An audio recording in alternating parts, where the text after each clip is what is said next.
95,000 ICU beds हैं। 140 crore population में सिर्फ 95,000 आईसीयू बेड्स हैं और करीब 48,000 वेंटिलेटर हैं।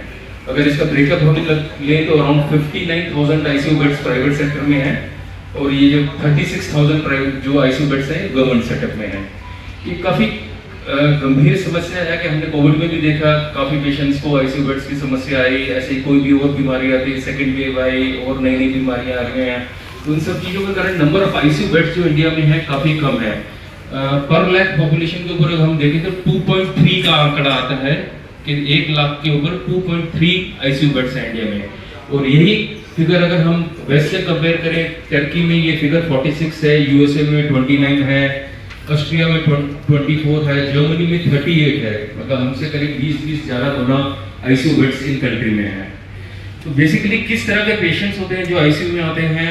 मेनली सबसे ज़्यादा तो है इन्फेक्शंस के पेशेंट आते हैं, रेस्पिरेटरी डिस्ट्रेस जिन्हें सांस लेने में दिक्कत हो रही है, पॉलीट्रॉमा, एक्सीडेंट्स बहुत ज़्यादा हो रहे हैं, जिस तरह व्हीकल बढ़ रही है, स्पीड बढ़ रही है, बहुत ज़्यादा एक्सीडेंट्स हो रहे हैं, तो मल्टीपल इंजरी के साथ पेशेंट्स आते हैं।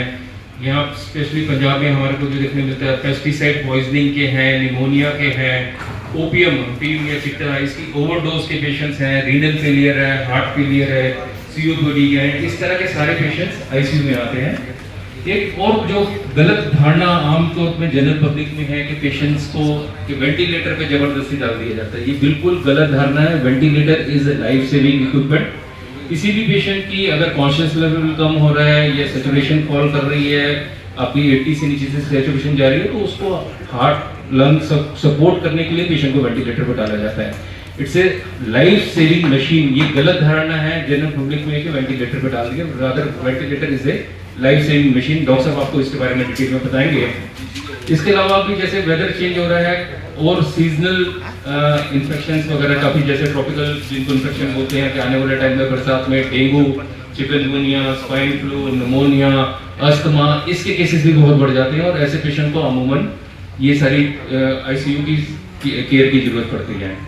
अगर हम सपोर्ट की बात करें कि हमारे हॉस्पिटल में यहाँ 24/7 सीटी स्कैन की फैसिलिटी अवेलेबल है, एमआरआई है, वेंटिलेटर्स हैं, सबसे बड़ी क्रिटिकल केयर टीम है पूरे पटियाला में। हमारे पास सबसे बड़ी क्रिटिकल केयर टीम है, हमारे पास 10 क्रिटिकल केयर एक्सपर्ट्स हैं कि ये फैसिलिटी किसी भी टाइम रात को 2 बजे भी अगर पेशेंट आए तो एक क्वालिफाइड क्रिटिकल केयर स्पेशलिस्ट हमारे हॉस्पिटल में 2 अवेलेबल है। चाहे रात को सर्जरी करनी पड़े या वेंटिलेट करना पड़े patient, I think this is the only hospital जहाँ ये सुविधा अवेलेबल है। Otherwise most of the hospital night time ICUs are being managed by BMS doctors और आरएमपी डॉक्टर्स। तो हमारे पास, हमें दावे से कह सकते हैं कि हमारे पास ये क्रिटिकल केयर